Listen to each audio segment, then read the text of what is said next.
Chapitre 5. Le poulet noir. Sophie allait tous les matins avec sa maman dans la basse-cour où il y avait des poules de différentes espèces et très belles. Madame de Réan avait fait couver des œufs desquels devaient sortir des poules huppées superbes. Tous les jours, elle allait voir avec Sophie si les poulets étaient sortis de leurs œufs. Sophie emportait dans un petit panier du pain qu'elle émiettait aux poules. Aussitôt qu'elle arrivait, toutes les poules, tous les coqs accouraient, sautaient autour d'elle, becquetaient le pain jusque dans ses mains et dans son panier. Sophie riait, courait, les poules la suivaient, ce qui l'amusait beaucoup. Pendant ce temps, sa maman entrait dans une grande et belle galerie où demeuraient les poules. Elles étaient logées comme des princesses et soignées mieux que beaucoup de princesses. Sophie venait la rejoindre quand tout son pain était émietté. Elle regardait les petits poulets sortir de leurs coquilles et qui étaient trop jeunes encore pour courir dans les champs. Un matin, quand Sophie entra au poulailler, elle vit sa maman qui tenait un magnifique poulet né depuis 1 heure. « Oh, le joli poulet, maman, ses plumes sont noires comme celles d'un corbeau. »« Oui, regarde aussi quelle belle huppe il a sur la tête, ce sera un magnifique poulet. » Madame de Réan le replaça près de la poule couveuse. À peine l'avait-elle posé que la poule donna un grand coup de bec au pauvre poulet. Madame de Réan donna une tape sur le bec de la méchante poule, releva le petit poulet qui était tombé en criant et le remit près de la poule. Cette fois, la poule furieuse donna au pauvre petit 2 ou 3 coups de bec et le poursuivit quand il chercha à se sauver. Madame de Réan accourut et saisit le poulet, que la mère allait tuer à force de coups de bec. Elle lui fit avaler une goutte d'eau pour le ranimer. « Oh, qu'allons-nous faire de ce poulet » dit-elle.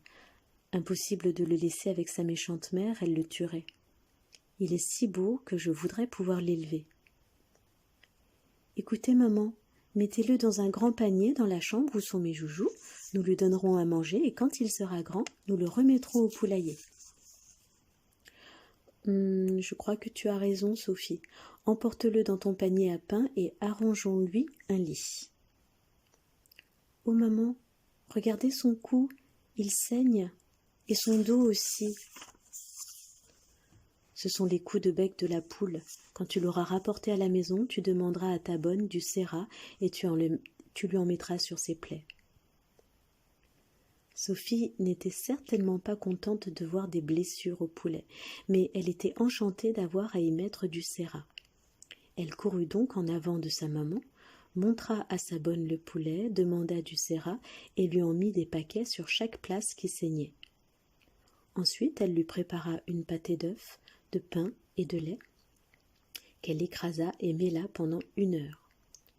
Le poulet souffrait, il était triste, il ne voulait pas manger. Il but seulement plusieurs fois de l'eau fraîche.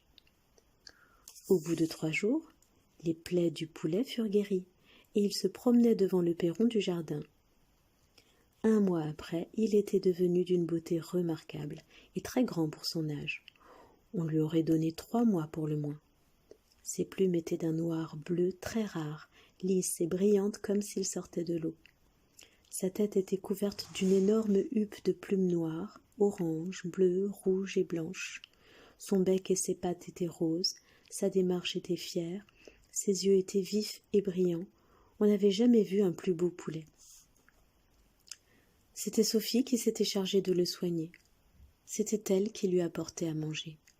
C'était elle qui le gardait lorsqu'il se promenait devant la maison. Dans peu de jours, on devait le remettre au poulailler parce qu'il devenait trop difficile à garder. Sophie était quelquefois obligée de courir après lui pendant 1 demi-heure sans pouvoir le rattraper. Une fois même, il avait manqué se noyer en se jetant dans un bassin plein d'eau qu'il n'avait pas vu, tant il courait vite pour se sauver de Sophie. Elle avait essayé de lui attacher un ruban à la patte, mais il s'était tant débattu qu'il avait fallu le détacher, de peur qu'il ne se cassât la jambe. La maman lui défendit alors de le laisser sortir du poulailler. « Il y a ici beaucoup de vautours qui pourraient l'enlever. Il faut donc attendre qu'il soit grand pour le laisser sortir, dit madame de Réan. Mais, Sophie, qui n'était pas obéissante, continuait à le faire sortir en cachette de sa maman. Et un jour, sachant sa maman occupée à écrire, elle apporta le poulet devant la maison. Il s'amusait à chercher des moucherons et des vers dans le sable et dans l'herbe. Sophie peignait sa poupée à quelques pas du poulet, qu'elle regardait souvent pour l'empêcher de s'éloigner. En levant les yeux, elle vit avec surprise un gros oiseau au bec crochu qui s'était posé à 3 pas du poulet. Il regardait tantôt le poulet d'un air féroce, tantôt Sophie d'un air craintif. Le poulet ne bougeait pas, il s'était accroupi et il tremblait. « Quel drôle d'oiseau, dit Sophie. Il est beau, mais quel air singulier il a. Quand il me regarde, il a l'air d'avoir peur, et quand il regarde le poulet, il lui fait des yeux furieux. Ah, qu'il est drôle !»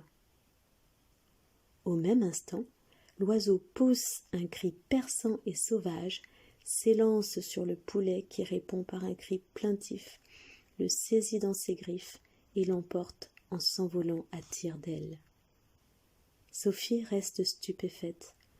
La maman, qui était accourue au cri de l'oiseau, demande à Sophie ce qui était arrivé. Sophie raconte qu'un oiseau a emporté le poulet et ne comprend pas ce que cela veut dire. « Cela veut dire que vous êtes une petite désobéissante, que l'oiseau est un vautour, que vous lui avez laissé emporter mon beau poulet qui est tué, dévoré par ce méchant oiseau, et que vous allez rentrer dans votre chambre où vous dînerez et où vous resterez jusqu'au soir, pour vous apprendre à être plus obéissante une autre fois. » Sophie baissa la tête et s'en alla tristement dans sa chambre. Elle dîna avec la soupe et le plat de viande que lui apporta sa bonne, qu'il aimait et qui pleurait de l'avoir pleuré. Sophie pleurait son pauvre poulet, qu'elle regretta bien longtemps. Chapitre 5. Le poulet noir. Sophie